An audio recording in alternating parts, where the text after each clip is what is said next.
confession lands on your desk. Hey, night listener. Tonight we enter the shadows. The rain has a memory tonight.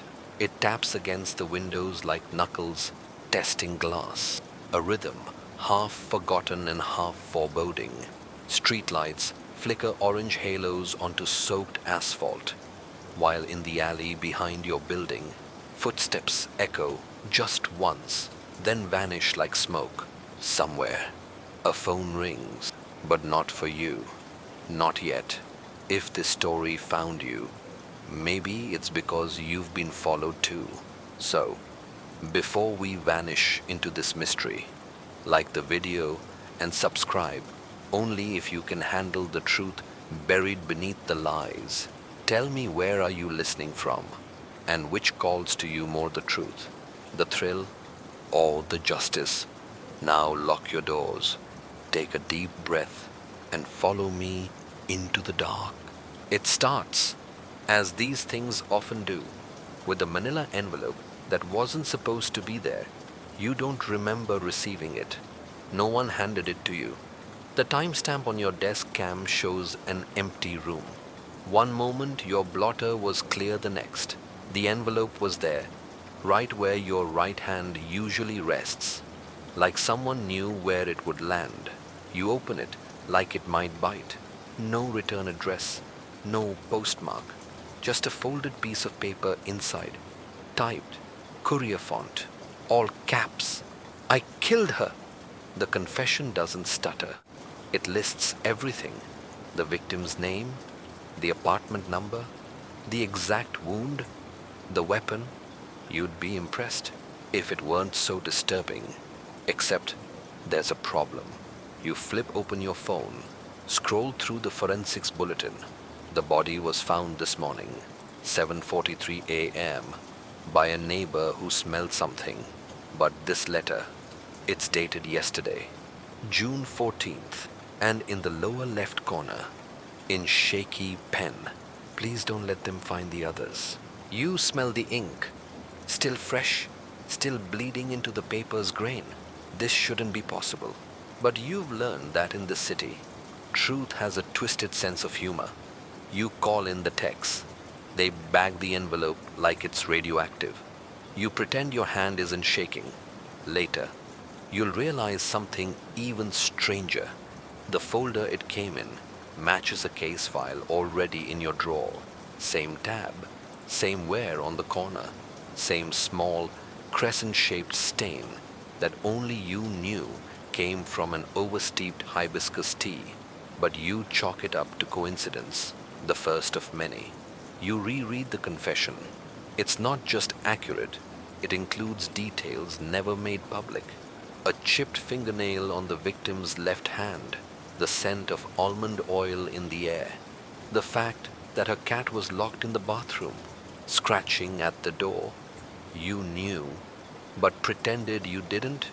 You close your eyes, try to remember where you were yesterday at 9:14 p.m., the timestamp in the letter's header, the time of death. But your memory doesn't cooperate. Just static, like an erased tape. It was never about the truth. It was about control. That phrase echoes in your mind like something you've heard before, maybe in another case, maybe in your sleep. You glance at your office door. It's still locked. So, how did the envelope get in? The answer will come later, much later. But for now, you do what you always do when the facts refuse to play fair. You start digging anyway. The date that shouldn't exist. Time isn't supposed to lie. It ticks, it marches, it drags, but it doesn't mislead. And yet, you're staring at a timestamp that shouldn't be real. June 14th, 9:14 p.m. The confession claims the murder happened then. The ME says the body was found the next morning, cold, rigid, and only a few hours gone. No signs of decomposition, no blood pooling inconsistent with the time of discovery. The math doesn't work. You recheck the autopsy. Estimated time of death between about 4 and 6 a. p.m., June 15th, but the confession, it was delivered earlier. You want to believe it's a mistake, a mistyped date, a prank, but your instincts curl like smoke in your lungs. You've seen fake confessions before, usually scrawled in barely legible ink, by attention-hungry obsessives who insert themselves into grief like maggots in a wound. But this has precision. It's clinical. Like the killer isn't confessing out of guilt, but recording facts for someone else's benefit. Yours. There's a line you can't ignore. Check the hallway camera. The footage won't show me, but the shadow will. That's not bravado. That's someone daring you to prove them wrong. You send an officer to pull security from the victim's building. One camera angle facing the door. It captured exactly what it should the hallway. Quiet. No visitors after 6 p.m. Just a flicker of light at 9:14 p. A brief, dancing distortion. Like static made flesh, one corner of the frame dims, just slightly. A shadow where no person appears. That's when the victim's lights go out. You knew, but pretended you didn't. You scrubbed the footage over and over, frame by frame, and the glitch repeats exactly the same, like it's encoded. A ghost that doesn't change expression. It was never about the truth. It was about control. You lean back, the hum of the fluorescent lights above a dull whine in your ears. Something about this confession feels orchestrated, like it's leading you, not just telling you what happened, but when it shouldn't have. You check the envelope again. There's no postal code, no barcode, nothing to suggest it traveled through human hands. But the inside flap, it bears the faintest watermark, a number 4832. You don't recognize it at first. Then it hits you. That was the old evidence locker ID decommissioned 5 years ago after a break-in. A break-in that was never solved. The locker held cold cases, forgotten things, including a murder with the same exact victim name, Amelia Cross. That can't be right. You double-check the files. Same name, different person, or so the paperwork claimed. Everyone lies, especially the quiet ones. Down the hall, your desk phone rings. You hesitate. No caller ID. You answer. No one speaks, but faintly, beneath the static, you hear, "You shouldn't have opened it." Then a click, then silence. You stare at the receiver, like it might confess next. The ink that was still wet. You don't sleep. You don't even pretend to. Instead, you sit at your desk, bathed in the jaundiced hum of the desk lamp. The confession spread open in front of you like a body on an autopsy table. You touch the ink again, still damp, not smeared damp, like it was written for your fingers, like it's waiting for you to smudge it and leave your prints behind. You grab the lab report. No contaminants, no traces of chemical preservatives.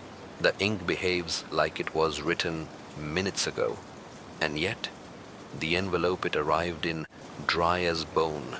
You knew, but pretended you didn't. You flip the letter to the back. Nothing. You hold it up to the light. That's when you see it. A single, near invisible string of numbers, embossed faintly along the lower margin. You use a graphite pencil to dust over it. 1:14:52. A timestamp. A countdown. A page number. You set it aside. Pick up the black light. Scan the confession. Then it appears like a whisper in ultraviolet behind your eyes. You've seen it too. You freeze. The room seems to inhale with you. You think of the dreams you've had the past 3 nights. Always the same hallway. Always the same woman. Walking away from you. Her shoulders square. Her coat frayed. She never turns around. But the last time she left something on the floor. A glove. You reach for the evidence bag. The glove recovered from the victim's apartment. It's identical. Except you haven't seen this glove before. Not in evidence, not in reports, but you've seen it. In your dreams. What if you've been the suspect all along? You scan the confession again. The words are still wet, but something's changed. A line you're sure wasn't there now sits between paragraphs. The second key is already in your house. You glance at your bag, at your jacket pocket. A weight you hadn't noticed presses against your side. You reach in. It's there. A brass key. You didn't put it there. At least, you don't think you did. Everyone lies, especially the quiet ones. You pull up the old Amelia Cross case. The original file is corrupted. Half the PDFs are missing, but one image remains. A photo of a glove. Same stitching, same wear, but the photo is labeled something strange. Evidence item Tandle 1, 1452. The same number embossed on the letter. A clock that's ticking. But to what? You look up at the wall clock. 1:08 a.m. 6 minutes.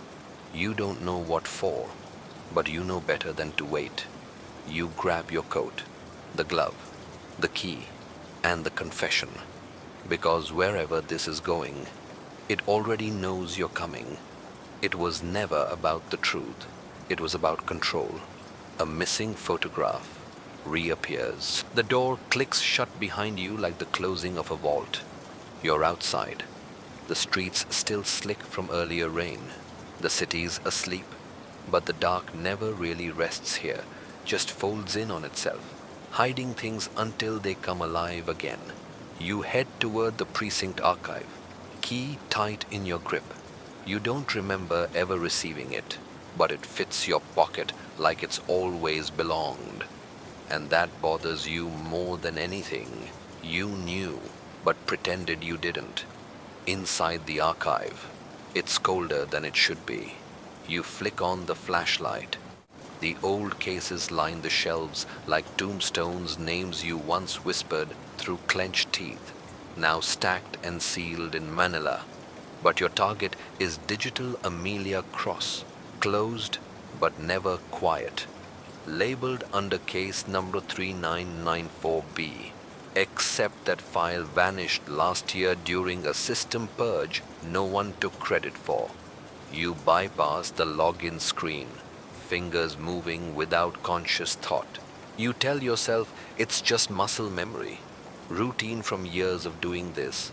But you know better. You know you're being guided. The folder opens. One item, JPEG, dated 3 years ago. You click it.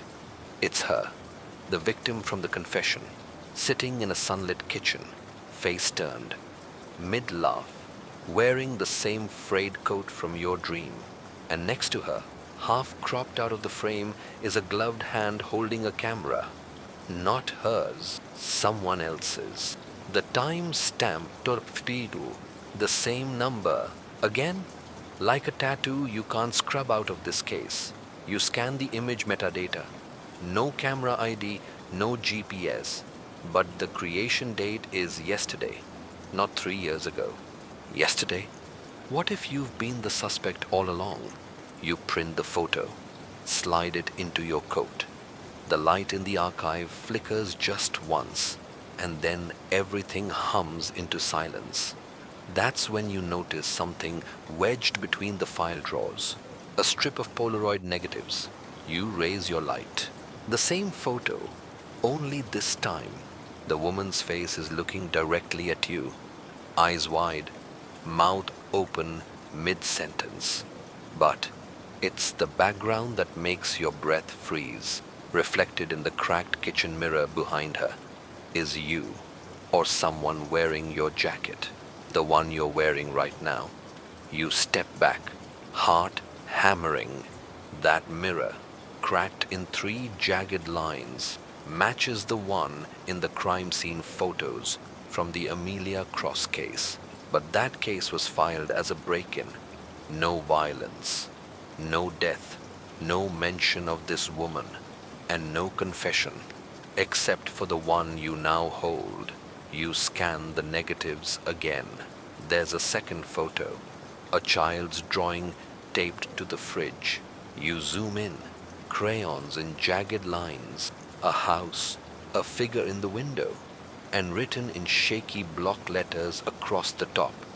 Daddy says she won't scream anymore. You don't remember ever seeing this, but your hand trembles as you set the photo down, because you do remember something now. A voice, small, in the background of a phone call, asking if mommy could come back from hiding. Everyone lies, especially the quiet ones. The third negative shows a door, half open. In the shadows behind it, a hand, gloved. Same glove, always the glove. It was never about the truth. It was about control. And this case, you're starting to see it was never really about the victim. It was always about you. The victim wasn't the first. You don't sleep that night. You try. God knows you try. You lay in bed, staring at the ceiling, watching the shadows shift as the city breathes through your cracked blinds. But every time your eyes flutter closed, they snap back open to the same image, that photograph. The woman's gaze, the cracked mirror, the gloved hand behind her, and the reflection that shouldn't be yours, but is. At 3:37 a.m., you stop pretending sleep is an option. You throw on your coat, grab the envelope with the confession and photos, and head back to the precinct. You tell yourself it's just to recheck the file. But deep down, you're searching for something else, the one thing that doesn't make sense. You knew, but pretended you didn't. Back at your desk, the air feels heavy, like it's warning you. The confession sits in front of you. You've read it a dozen times already, but now something new catches your eye. A slip in the margins, one sentence you must have skimmed before. She wasn't the first to beg. Your gut clenches. You reread it, slower this time. Each sentence takes on a new meaning. A pattern emerges, hidden beneath the surface of the killer's prose. The confession isn't just about one murder. It's a breadcrumb trail, and the next crumb is already dissolving. You flip the paper over and trace your fingers along the bottom edge. That's when you see it faint embossing, only visible at an angle under your desk lamp. 4 letters, VPSE.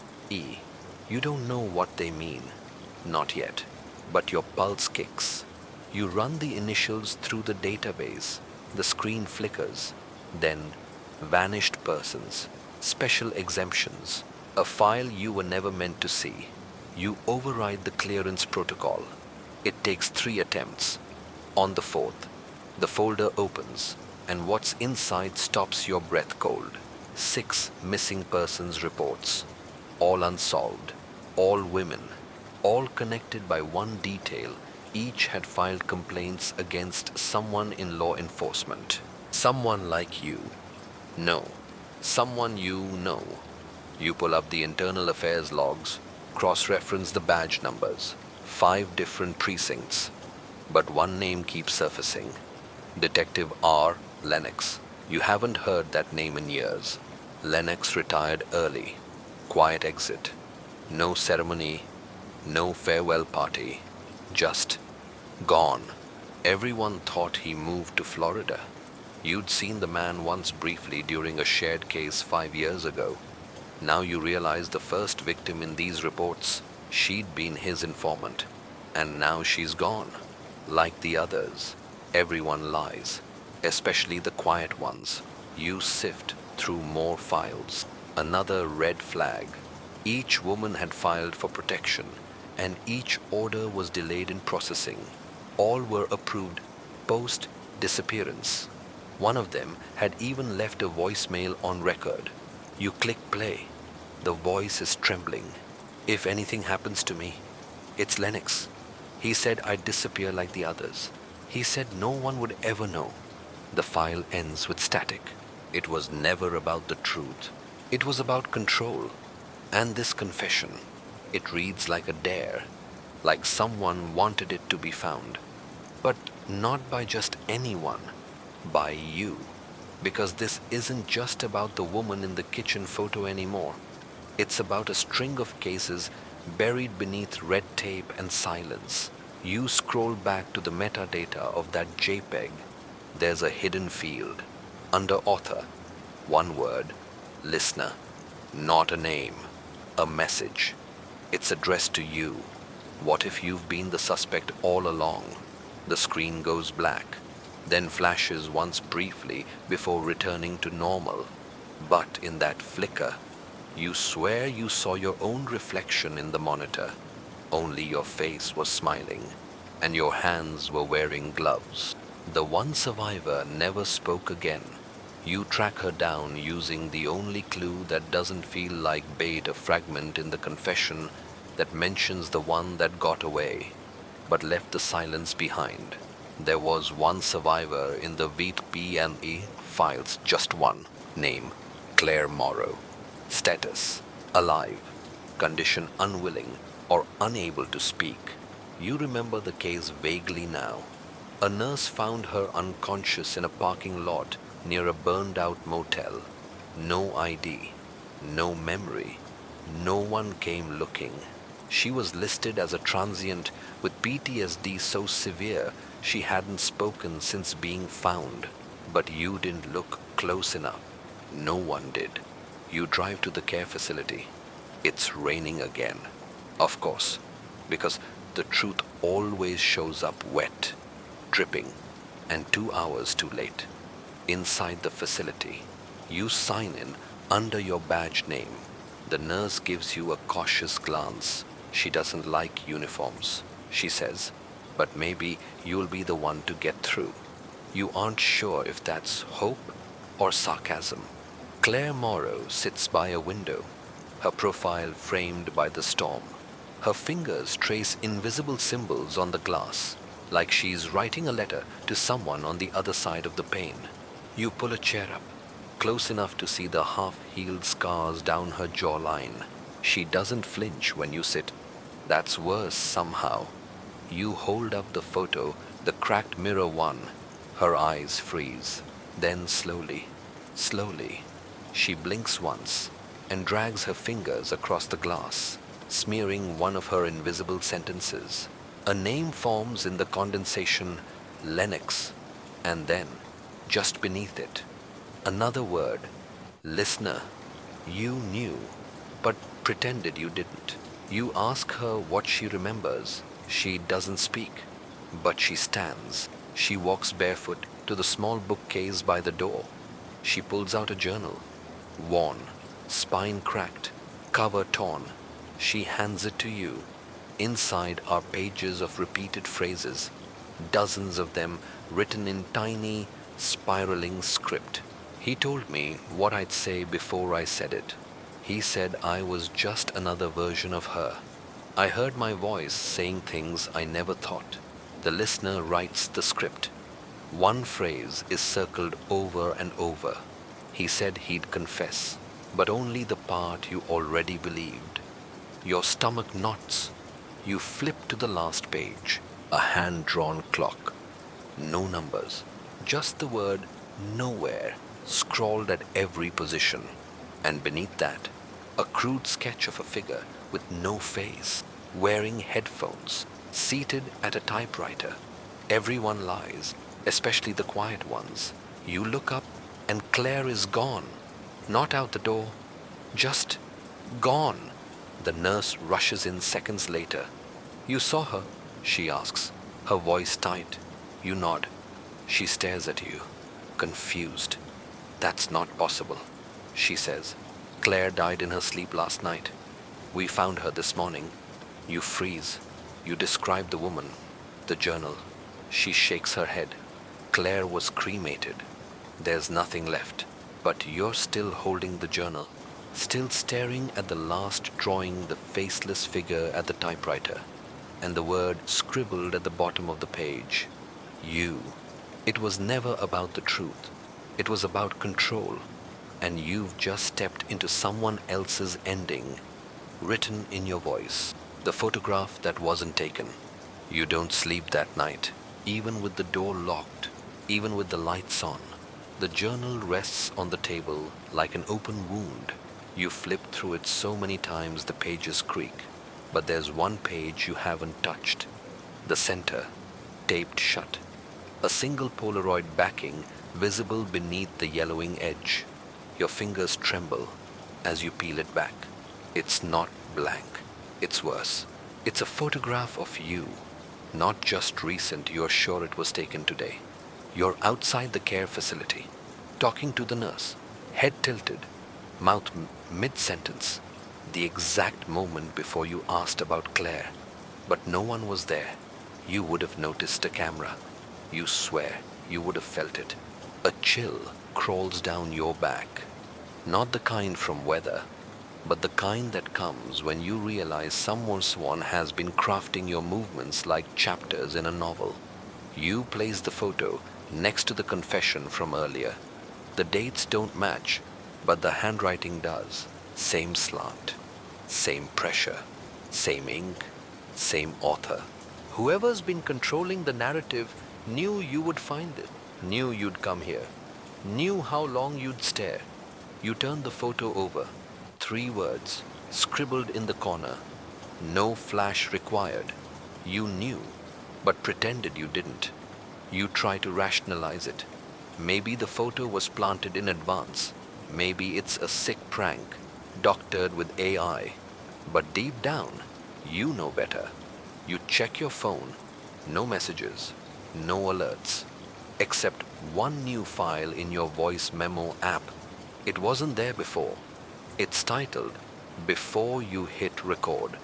Your breath halts. You hit play. It's your voice. Only it isn't. Not you now. It's you. Narrating. He flips the photograph over, wondering if it was always in his pocket, or if someone had slipped it in when he wasn't watching. Either way, he hears himself breathing, even though he doesn't remember ever taking a breath. The voice continues, perfectly matching your cadence, your pauses. It ends with, you were never meant to solve it, only to echo it. You stare at your reflection in the darkened laptop screen, and for a second, you don't blink, because your reflection doesn't either. It was never about the truth. It was about control. You slam the laptop shut, but the voice still plays. Somewhere inside, the photo curls inward on the table, as if recoiling from its own exposure. And on the back, those 3 words reappear in smudged ink. No flash required. Not a warning. A confession. Everyone lies, especially the quiet ones, especially the ones you trust to document the truth, the voice that didn't echo. The moment you close the laptop, silence swells bloated, waiting, coiled like breath before a scream. You check the voice memo again. It's gone, erased, but the timestamp still lingers. Tina, right when you were staring at the photo, you don't remember speaking, but you remember listening. The worst part is, the voice hadn't just sounded like you. It knew you. The way you clear your throat when you're nervous. The half-step pause you always take before saying a name. The slight catch when your thoughts race ahead of your mouth. Who's narrating you? You reach for your phone, aimlessly scroll through apps, then stop. Your screen flickers. Just once. Barely a pulse, but it flickers. You tap the camera. It doesn't load. Instead, a message appears. Your lens is already open. Your chest tightens. You look around the room. Slowly now. Bookshelves, desk, air vent, picture frames. You rise and check behind them, one by one. You find nothing until you reach the mirror. Your own face looks back at you, but not quite. There's a fraction of a second delay. A stutter. You raise your hand. Your reflection follows half a beat too slow. It's not a mirror.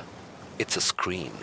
You lean in, close, fog it with your breath, and for a split second, you see something else on the other side. A room that's not yours. Walls lined with monitors. A chair that's empty, or was empty. You blink.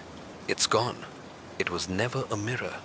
And the voice, it hadn't echoed because it wasn't bouncing off walls. It was coming from behind them. You grab the mirror off the wall.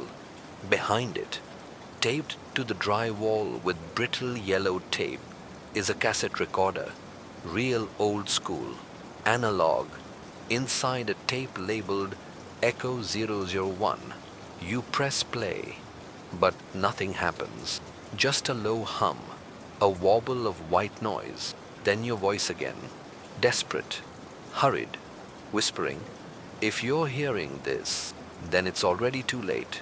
Click, rewind, play again. "If you're hearing this, then it's already too late." You rewind once more and stop at the end of the sentence. You rewind again. This time, let it play just a little longer. "If you're hearing this, then it's already too late to stop what you started. You knew, but pretended you didn't. You feel your heartbeat in your teeth. Your hands go cold. You pace the room, trying to breathe through the noise in your head. There's a flash of silver on the desk. The key, the one you swore you never had. It's glinting now, reflecting the glow from the mirror screen's surface. You stare at it. Tick. A sound. Sharp, deliberate. Tick. You look down. A clock, wedged inside the bottom of the drawer. The minute hand is spinning, fast, out of sync. You pull the clock out. On the back, scrawled in what looks like dried ink, 3. 12 vikoltais. The beach, the voice stops. You check the time. 3:07.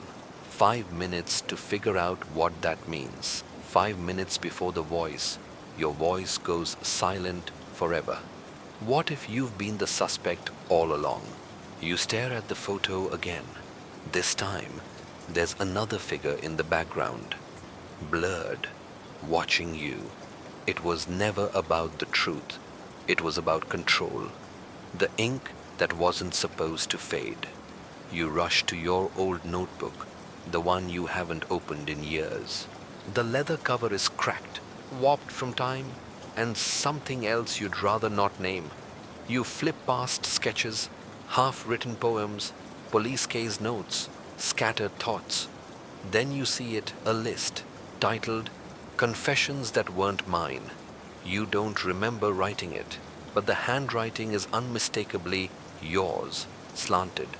Sharp loops, the impatient flick of your lowercase t's. Each entry has a date, a location, a single line of dialogue. Some are familiar, some send chills racing down your back.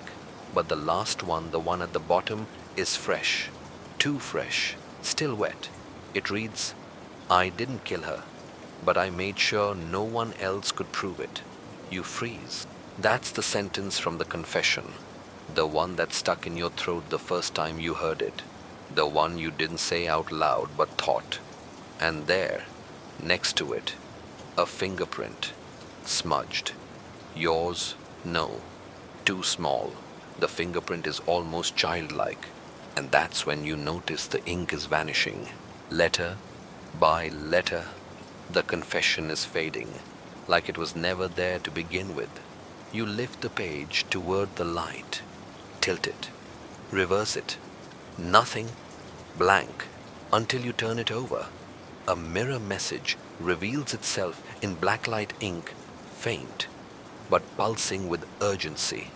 Don't trust the next voice. It knows the ending. You close the notebook and the lights flicker again, just like in the hallway. You reach for the mirror screen, but this time it's showing you a video. You, sitting exactly where you are now, speaking words you haven't said yet. If they ask where I was, tell them I was with you. The you in the video smiles, but only with the mouth, not the eyes. You notice something tucked beneath the base of the mirror, an envelope, inside a keycard, blank, no name, no logo, just a tiny printed number, number 417. Your chest tightens, room 417. You've never been there, but you remember being there. The ticking clock is gone, but a new sound replaces it. Knocking, not at your front door, from inside the room, your room. Your breath hitches. You turn and see nothing. At first, then movement, a shadow, bleeding slowly beneath the closet door. You open it. It's empty, but taped to the back wall, behind the coats and boxes, is a single Polaroid. You and her, smiling. She's holding your hand. You're holding a lighter. Below it, in shaky cursive, "We burned the body together. You knew, but pretended you didn't." The confession matches every detail, except for one impossible thing. She died before the fire. The fire was set. Twice you gripped the photo, its edges blistered with heat even though your fingertips are cold.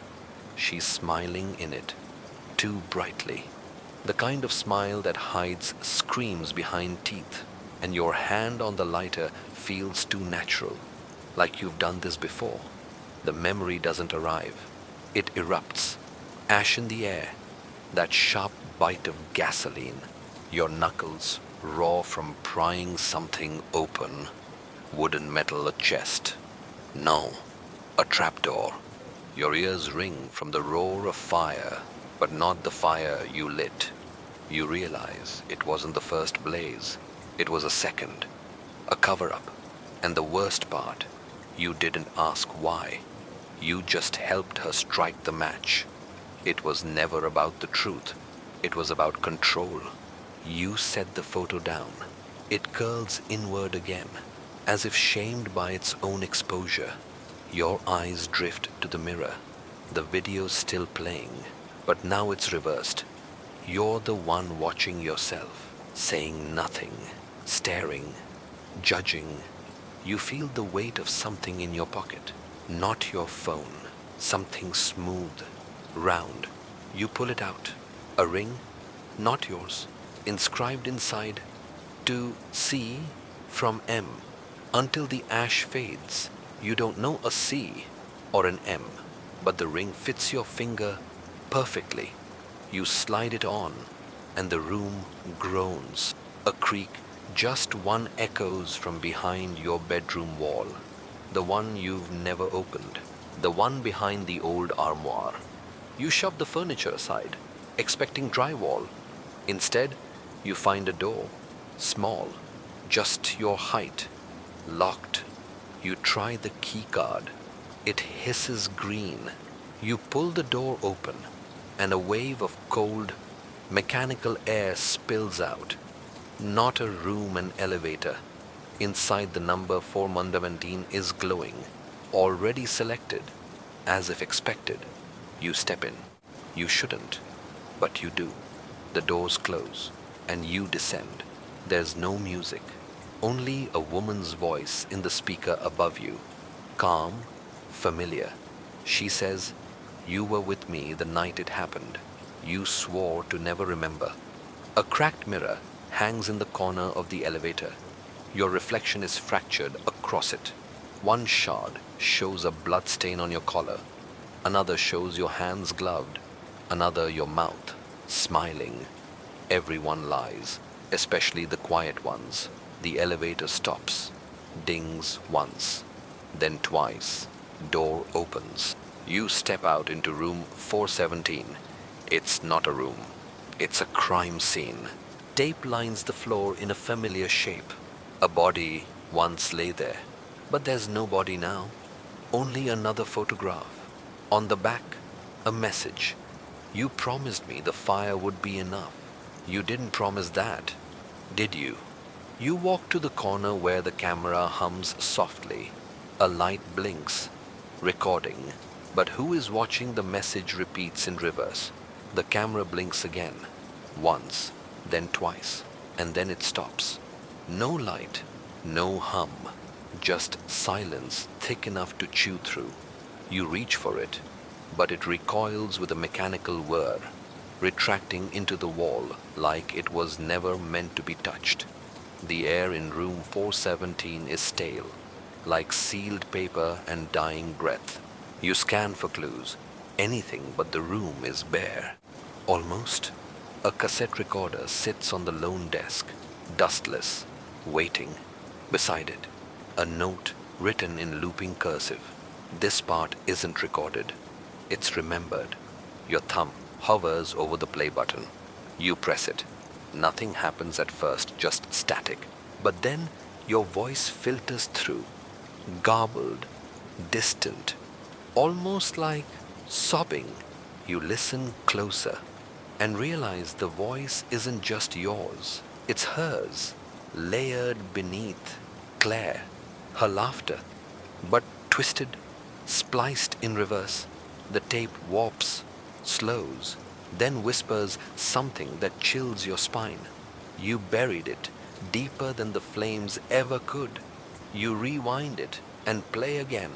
The same sentence, the same static, but this time the sound behind the voice becomes clearer, dripping water.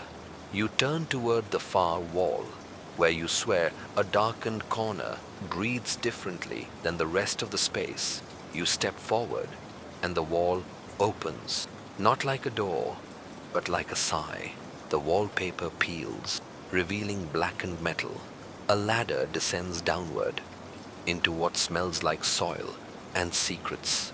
You shouldn't go down, but your hand's already on the first rung. The descent is slow. Each step echoes with the weight of forgotten oaths. You feel the ring tighten around your finger, pulsing in rhythm with the voice in your head. Everyone lies, especially the quiet ones. Halfway down, you see it. Etched into the wall in soot control isn't about keeping them out. It's about keeping you in. The words curl like smoke. You touch them, and the wall heats up under your palm. You reach the bottom. A single light bulb dangles from a wire. You pull it. The light reveals a row of filing cabinets, each drawer labeled by year, 1998. Your fingers trace, until you stop at 2006. You open it. Only one file. A photograph clipped to the front. You, Claire, and someone else, a man, face scribbled out in red ink. You lift the file. Beneath it, another cassette. This one is labeled, "Play only when you forget." The guilt in your stomach sharpens, because you already know you've heard this before.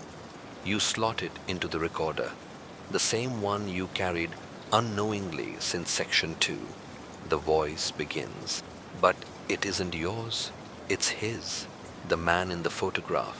And what he says is worse than any scream. We all played a part. You were just the one that stayed behind to clean it. Your mouth is dry. Your heartbeat climbs. You remember something, not a full scene, just a feeling, being told what to say, when to say it, what to forget, and what to burn. It was never about the truth. It was about control. You turn toward the ladder, but it's gone, replaced by a mirror. Cracked, of course. The reflection stares back at you. This time, it blinks first. The alibi wasn't for you. You don't remember climbing back up, but you're standing in the motel room again. Room 417. Still humming, still wrong. The mirror is intact now, but the face staring back has changed. Not different, just less sure it was ever yours. On the bed lies a manila envelope you swear wasn't there before, sealed with wax. Pressed into it, the shape of an old key. The wax crumbles beneath your fingers. Inside, more photographs. Claire in front of a courthouse. Claire at a grave. Claire with him. The same man face still scratched out, but this time, in the corner of one photo, there's someone else. You, standing in the background, smiling. You knew, but pretended you didn't. Beneath the photos, a handwritten transcript, her confession. You skim the first lines. It's all here. The night, the weapon, the motive, the mistake. Everything matches the report you thought was sealed. Until the final line, I watched him die. You freeze, because the coroner's report, the one you've read a dozen times, says otherwise. Cause of death, cardiac arrest. Time of death, 11:42 p.m. But Claire's statement says she watched the light leave his eyes at 12:17 a.m., 35 minutes later. And there's no explanation for it unless the body wasn't alone between those times, unless someone else helped make it look like he died sooner, unless the alibi wasn't hers, it was yours. You sit back. The ticking clock on the nightstand grows louder, like a warning. You didn't plan the cover-up, but you played along. She gave you the story, so you wouldn't ask for the truth. What if you've been the suspect all along? The key in your pocket vibrates again, this time stronger. You pull it out. It's warm, as if it remembers the lock it used to fit. And on instinct, you know where it goes. Not in the motel, not in your car, in the evidence room. Oh shit at it. The place you were told never to revisit. Because it was closed. Because the case was solved. But cases like this don't close. They get rewritten. You grab your coat and the envelope. You leave without checking out. The motel doesn't ask for a goodbye. The road to the precinct looks different at night, like it knows you're not supposed to be there anymore. The building looms. Inside, the walls seem thinner, the echoes louder. Every footstep feels like a betrayal. You swipe your badge. It still works. Past the holding cells, down the stairwell, to the restricted sub-level. The key fits the old evidence locker door. It clicks, the lights flicker. One box sits on the middle shelf, unlabeled. Inside his watch, his bloodied cuff, her missing glove, and a VHS tape.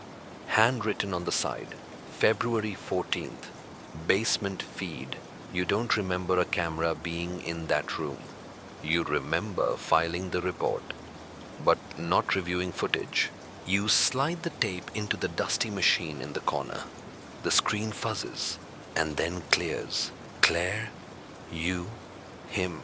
The scene unfolds in silence. She holds the weapon. You hold the phone, but you don't call for help. You look at the clock. 12:17. Then you pull something from your coat. His medication. You place it in her hand. She nods. You walk out first. She follows after exactly 1 minute. And then the screen cuts to black. You sit in the dark. No breathing. No excuses. Just the weight of knowing this. The only impossible thing in her confession was that it didn't say why. But now you know. She left out the only part that mattered. You helped. The surveillance wasn't missing. It was buried. The air in the evidence room tastes like dust and disloyalty. You stand there for a long time, watching static creep across the screen like it's trying to swallow the truth whole. The tape is still warm in the machine, like something alive just finished breathing its last breath. You pop it out, slip it into your coat pocket next to the key. But there's something else in the box. Something tucked beneath the gloves, the watch, the photographs, a second tape, labeled only with a symbol drawn in thick black marker. A spiral. You don't remember this being logged. You would have noticed. You've always noticed spirals, especially after what happened in foster care. You reach for it with hesitation, your fingertips tingling before contact. The plastic hums faintly, like the last chord of a song you didn't know you remembered. It was never about the truth. It was about control. Back upstairs. The old AV room is dark, abandoned for months, maybe years. Dust on the screen, the desk, the controls, but everything powers on with a hum. Even the VCR blinks to life, like it's been waiting for you. You slide the spiral tape in, static, then motion. This time a different angle. Not the basement, the courthouse hallway. You see yourself again, walking, pacing, waiting outside a door you don't recognize. The timestamp the day after the murder. And then she appears, Claire. But she's not looking at you. She's talking to someone else, and the camera pans just slightly, just enough. You see a man in a dark coat, back turned, hand on her shoulder. She hands him something. You freeze the frame, zoom. It's a badge. Not yours, not police, federal. Then the video glitches and skips. Suddenly, it's night again. A different feed. A body on a stretcher, unrecognizable, burned. Claire stands by a window, her face blank. Next to her, someone else, a woman in a nurse's uniform. But there's something wrong about her posture, something mechanical in her movements. Her mouth doesn't move, but Claire listens like she's hearing a lullaby. The camera cuts again, back to the spiral. Just the symbol. It flashes faster and faster, then stops cold. Darkness. You eject the tape and look around. No one else is in the room, but it doesn't feel empty. The ticking clock in the hallway echoes louder than it should. Everyone lies, especially the quiet ones. Back in your office, you spread the contents of the envelope across your desk. Notes, photos, evidence tags, each one whispering a version of the story. None of them matching. You flip over a photo you hadn't noticed before. A still frame from the video. On the back, in smudged ink. You missed something the first time. You scan it again. Nothing obvious. Until your eyes catch the corner of a mirror in the frame, one that wasn't visible in the live footage. And in that mirror, the reflection of the person Claire handed the badge to. Not a man, a woman, familiar. It takes a moment to hit you. Your supervisor, Captain Reeves. She was retired by the time the case landed. Or so you thought. You stare at the frame longer. And suddenly, the loop breaks. The glove in the box, the medication on the tape, the missing 35 minutes, the spiral. This wasn't a murder. It was a rehearsal. And Claire wasn't just a suspect. She was the script supervisor. You pick up your phone, fingers trembling over the keypad. But before you dial, you hear it. A soft knock on your office door. You look up, heart stuttering. The hallway is empty. Just a folded note taped to the door, written in looping cursive. Don't forget your line. The mirror wasn't cracked. It was shifted. You stare at the note longer than you should. The handwriting is disturbingly elegant. The kind that looks like it should belong on wedding invitations or antique love letters, not taped to your door like a threat with lipstick on the edges. Don't forget your line. Your hands move before your thoughts do, slipping the note into the pocket with the tape, the key, and the photo. You lock your office, even though the door never seems to stay that way anymore. Downstairs, the precinct is dim, abandoned this late, except for the janitor humming something tuneless and too slow, like a lullaby underwater. You avoid his eyes. He hums louder as you pass. Something itches behind your eyes, like a memory trying to claw its way out. You duck into the evidence archive. The mirror in the surveillance room, it's not standard issue. You know that now. It wasn't part of the building's original design. And yet there it was, showing things no camera saw, showing a reflection that shouldn't have existed. You remember what she said during her first interview, Claire. Reflections lie slower than people do. You thought it was a metaphor, but now you are not sure. The mirror, the tape, the spiral. You return to the VCR room. Switch out the tape with the spiral symbol for the original confession tape. You rewind, pause, play, pause, frame by frame. It's the moment the suspect, the so-called killer, talks about the weapon. He says, "I hid it under the grate." You'll find the blood on the handle. Only you didn't. Because the handle was clean. The blade was clean. What wasn't clean was the mirror near the scene. Smeared. Handprints. But not from the victim. From someone else. Someone alive. It was never about the truth. It was about control. You remember a phrase from the psychological profile. He speaks in memories like they're monologues. The confession matched everything except that. The suspect described sounds that hadn't been released. He knew the smell of bleach, the way the fan buzzed, but he didn't mention the cracked mirror on the west wall, a detail every responder saw. Unless, of course, he wasn't there. Unless someone fed him the script. Your phone buzzes, an anonymous number. One message, a photograph low-res, surveillance style. It's you, sitting in the break room, talking to Claire, 2 weeks ago. Except you don't remember that conversation. You remember that day, but Claire had already vanished by then. Right.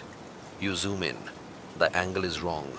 It's from the ceiling, where there isn't supposed to be a camera. Then you see it. In the corner of the photo, a faint reflection. The mirror again, but this time, you're not alone in it. Behind you, in the mirror, there's someone else, wearing a uniform that doesn't exist, pale gray, a patch with the spiral, and a name tag that reads, "Only Echo." Your mouth goes dry. You whisper out loud. Though no one's there to hear, you knew, but pretended you didn't, because part of you always did.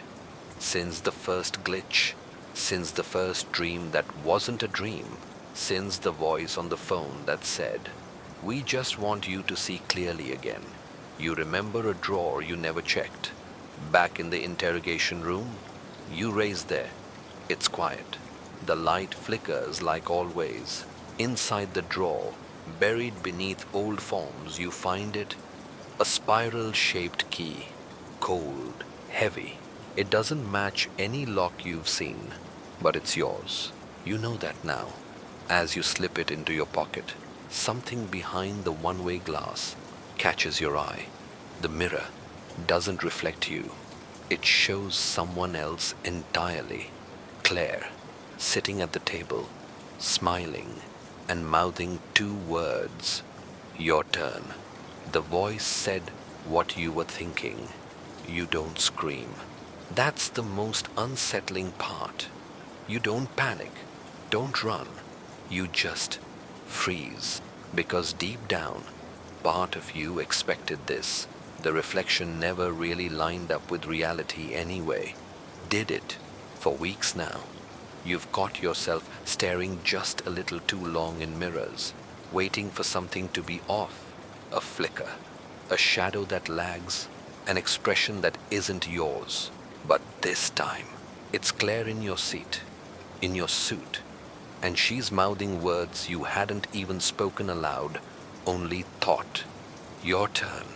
Then, her lips move again, but you hear it this time, not from the mirror. From inside your head. Say the words. You stagger back. It's not a hallucination. It's not grief. It's not guilt. It's a suggestion, like a dream you didn't author. Your throat is dry. You speak aloud, unsure why I don't remember killing anyone. And that's when the static floods in, like white noise over your thoughts, like someone flipping through your memories with the wrong remote. You shut your eyes tight, but it doesn't help. You see it anyway. The room, the spiral symbol, Claire, tied to the chair. But you're not holding the weapon. You're standing to the side, watching, just like before. Only now, someone else is in the room too.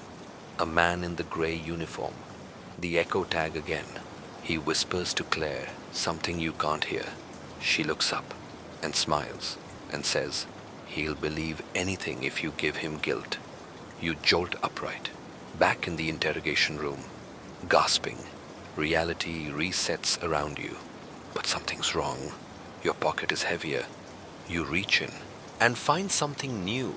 A black cassette tape labeled "Confession Yours." You blink. There's no player in the room. But the moment you touch the tape, the air shifts. The one-way glass goes black, then flickers on. Your reflection returns, but your mouth doesn't move when you speak. The mirror. You grins without smiling. The tape pulses warm in your hand. You hear a voice not yours echoing inside your skull. You rehearsed this over and over. The voice again. Everyone lies, especially the quiet ones. You drop the tape. It clatters, but doesn't break. The floor under your feet softens, not physically, but conceptually, like you're slipping between moments that don't belong together. You lean against the table. It's not wood anymore. It's metal cold, industrial, familiar. It's the table from that room, the one you were interrogated in.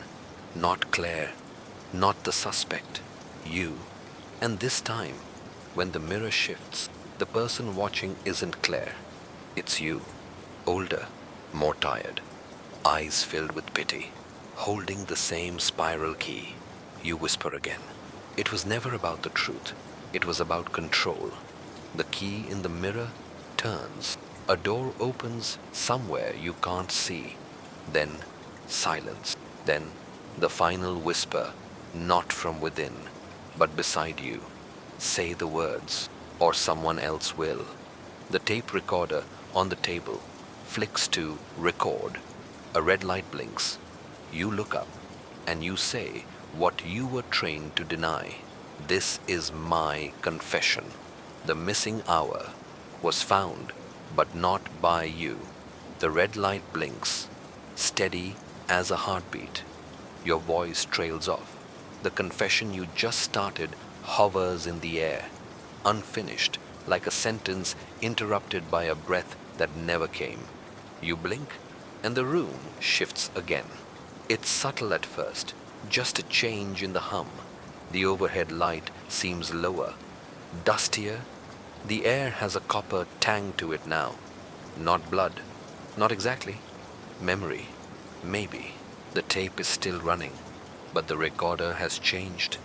It's older, bulkier, cassette replaced by reel-to-reel, analog scars on a digital dream. You didn't move, but you're not in the same room. There's a clock on the wall now, one you swear wasn't there before. It reads 2:59, just a minute shy of something, but you don't know what. You glance down. The tape in the machine now reads 3:00 a.m., session 9. You rewind it. Hit play. What you hear makes your skin pull tight across your spine. It's your voice, but you don't remember saying these words. There was a knock, but I didn't open the door. I waited, like she told me, like she always told me. You fast forward, then play again. Another voice now. Claire's. If he remembers the wrong hour, he'll never find the body. That's the plan. You freeze, because you did forget an hour. You remember the rain at 2 a.m. You remember calling it in at 4. Sure. But 300 gone. Gone like a severed thread. You press your palm flat against the table. It's cold again. Metal, but now scratched, etched with deep spiral grooves, like someone dug them in with a dull key. That symbol again. It keeps showing up on napkins, bathroom stalls, margins of files, but you still don't know what it means. You rewind the tape again, desperate for more. This time, it clicks to a portion not labeled, just static. Then, you knew, but pretended you didn't. You flinch. A shiver crawls down your spine like a spider with memory for legs. Everyone lies. especially the quiet ones. The recorder's red light fades to orange, then green, then nothing. You stand up because something just occurred to you. There is a file you never opened, not the one marked confession, the other, the slim one, no label. You unfold it. Inside a single photograph, it's you, asleep in a chair, Claire behind you, her hand on your shoulder, whispering something to your ear. On the back, a timestamp, 3:30 a.m., a post-it note beneath it. You were never meant to wake up. You stagger back. The chair behind you isn't a chair anymore. It's a gurney, straps loose, one still buckled. The table's now a tray. The mirror is gone. In its place, an open window. Rain outside, but no sound. Claire's voice again, faint. You never left the room. The memory did, and that's all it takes. You squeeze the photograph in your fist, but the paper is wet. Not from the rain, from you. A tear, a truth, a detail that was too real. You look at the timestamp again, then the clock. It's 3:30 now, but no knock this time. Only silence and something breathing behind you. The recorder rewound itself and skipped you. You don't turn around, not right away. You wait, counting your own breath. 1, 2, 3, like a metronome ticking in reverse. Time slowing. Your spine prickles with the certainty that someone or something is watching. The tape recorder flickers again. It emits a single mechanical click, then whirs, then, unbelievably, it starts to rewind by itself. The reels spin backward in sharp staccato whines, a cascade of time collapsing into reverse. But this time, you're not on the tape, not your voice, not even Claire. It's a child, soft, rhythmic. The secret's in the skip, the skip, the skip. You skip the truth, so it skipped you. The air sharpens like glass. You glance down and realize your hand is still clutching the photograph, but the image has changed again. Claire is gone. Now it's just you alone facing the mirror that wasn't there a moment ago. Except now, it is. You step toward it, and this time, your reflection doesn't move. It stands still, watching, wearing the same clothes, holding the same photograph. But behind your image in the mirror, there's something else, a door. The same padded cell door from Claire's psych file photos, but that door doesn't exist in this room yet. You blink, and the mirror starts to blur like water being stirred. Then your reflection speaks, quiet, clear. She rewound your memory, but not your guilt. And the part you forgot was where you said yes. You recoil. The recorder clicks again, and now it's your voice on the tape, but not from a confession, from a conversation. If I take the fall, you get the money. No one asks about the bodies when they think it's suicide. A tremor ripples through your chest. You feel cold, sweating. The photo drops from your hand and flutters face up to the ground. It's not you anymore. It's a row of 5 blurred bodies beneath plastic tarps, one hand exposed. Yours. The timestamp reads, found 3:12 a.m. Jurisdiction unknown. Suddenly, the tape stops. A long, aching silence. Then the machine spits the tape out. You stare at it. The label has vanished. Just one symbol left on the casing. That same spiral, drawn with ash, drawn with purpose. You reach out, but the table is gone now. You're standing in a hallway, flickering light above, a mirror at the end, and something written on it in fog. You weren't framed. You volunteered. The hallway behind you creaks, then a footstep, then another, and still you don't turn around. You can't, because you're afraid this time it won't be Claire, it'll be you. The phone rang, but she'd been dead a week. You don't answer it at first.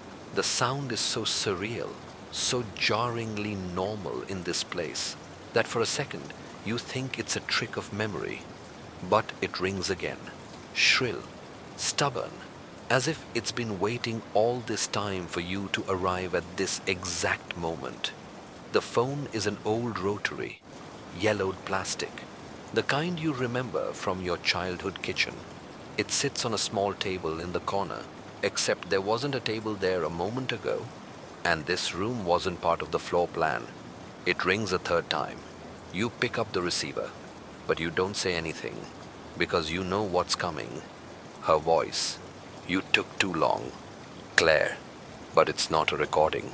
You can hear the breath between syllables, the faint static of movement on the other end.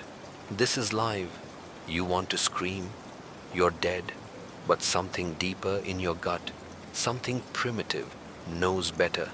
You remembered everything, she says, except the part that mattered. A pause. You hear what sounds like a page turning, then a low scrape, like nails across wood. You confessed, she says, but not to me. A chill skates down your back. You swallow. Where are you? Silent. Then, check the voicemail. The line goes dead. You're alone again, but not really. You lift the handset. It's warm, like it was just used. The tape recorder on the desk clicks again, except this time it's blinking red. Not playing, recording. You hit play, and you hear yourself whispering, "Tell them I did it, all of it." But you've never said those words, not out loud. You back away, heart stammering, throat tight, on the wall. Your reflection shifts again. This time, you're not looking at a mirror. You're looking through a one-way glass, a police interrogation room, and inside sits you, only younger, paler, shoulders hunched like someone who's been cornered. A detective leans in. Her voice is muffled, but the words are clear. You understand. This is being recorded. And the figure that looks like you nods. Yes, and the moment they say that, the timeline fractures again. The room twists. You're not in your own body anymore. You're observing yourself from every angle, every lie, every dodge, every omission, the impossible part. You remember none of it. Not until now. A faint buzzing hums in your ears. You realize the photograph from earlier is now pinned to the interrogation table in the glass room. The image no longer shifts. It's fixed. A frozen scene Claire, slumped, mouth open in mid-word, hand stretched toward a door that's slightly ajar. There's a note on the back of the photo now. Just one line. You weren't supposed to survive her. You stumble back, and the phone rings again. Twice, 3 times. This time, you let it go. The missing timestamp changed everything. You sit down in front of the surveillance monitor.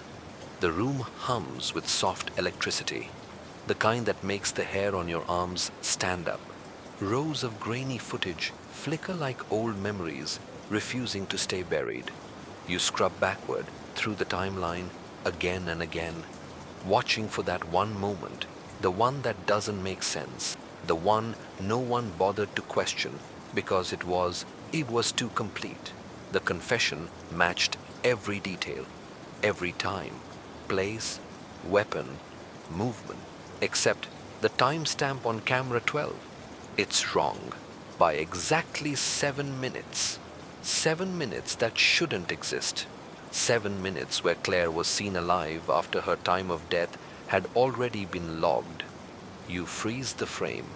There she is, walking past the lobby mirror, eyes downcast, carrying the envelope you found weeks later, except she never reached the mailbox. In this footage, she disappears just as she exits frame, like someone edited her out in real time. You rewind, play again. Same thing. It's not just a glitch, it's a rewrite. Everyone lies, especially the quiet ones. You remember who reviewed this footage first? Detective Adler, the one who pushed you to confess, the one who swore the case was airtight. You check the digital log. The video was accessed and modified 3 times, each marked with the initials DA. You never questioned it. Why would you? He was the one who told you Claire's last words. But what if he never heard them? What if he wrote them himself? You remember what she told you on the phone? You confessed, but not to me. You open the envelope again. The original copy. There's a second page you missed before tucked in the fold. The ink is smudged, but you can still read it. If you're reading this, I didn't die when they said I did. Someone moved the clock. A shiver slices through your spine. You grab the cracked mirror on the desk and hold it up to the monitor. It's small, distorted, but enough.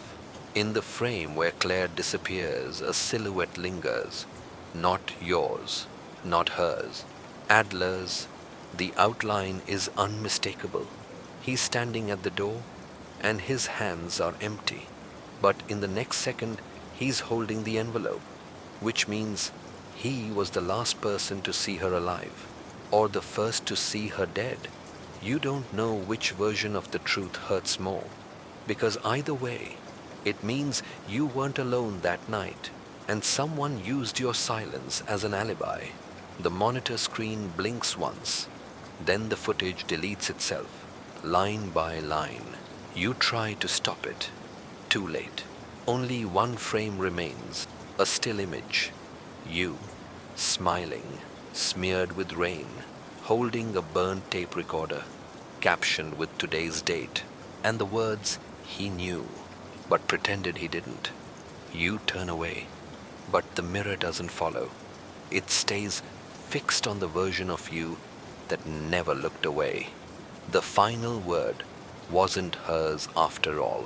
After all, the recorder clicks in your palm, a tiny sound that echoes far too loud in the sterile quiet of the evidence room. You shouldn't be here. Adler's office is locked for a reason, but unlocked locks were always just an invitation with a brass handle. The key. You still had it. You were never meant to return it. On Adler's desk, a sealed envelope, your name, your handwriting, but you never wrote it, not unless your memory is no longer yours.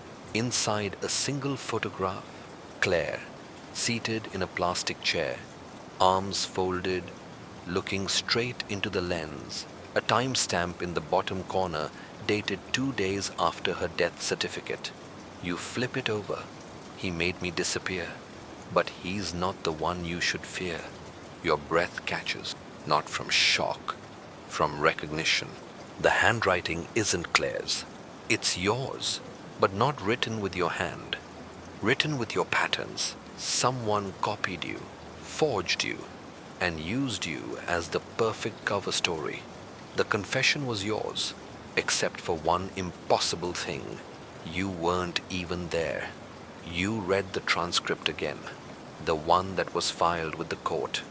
Every phrase, every emotion, every tear, too perfect, too controlled, because it was never spoken, it was generated. Adler used the AI tool the department had shelved months ago for training purposes, but he had access, unlimited prompts, and a motive. He needed a confession that would stick. And you just had the right profile. Quiet, guilty looking, unsure of yourself.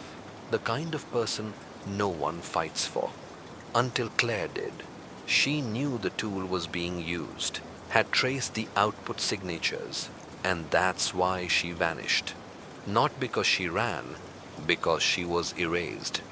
Digitally, legally, then literally. The impossible thing, she was never dead. Not until you believed she was. A knock at the door snaps you back. You press play. Adler's voice fills the room, his real voice. If anyone finds this, I'm already gone. I made mistakes, big ones, but the real story, I never wrote that part. Someone else did.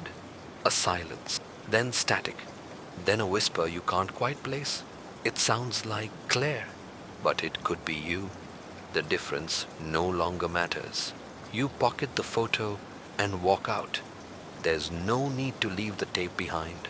Let them wonder what was real. Let them guess who wrote the final confession. Because now you're the only one left who knows, and even you aren't sure anymore.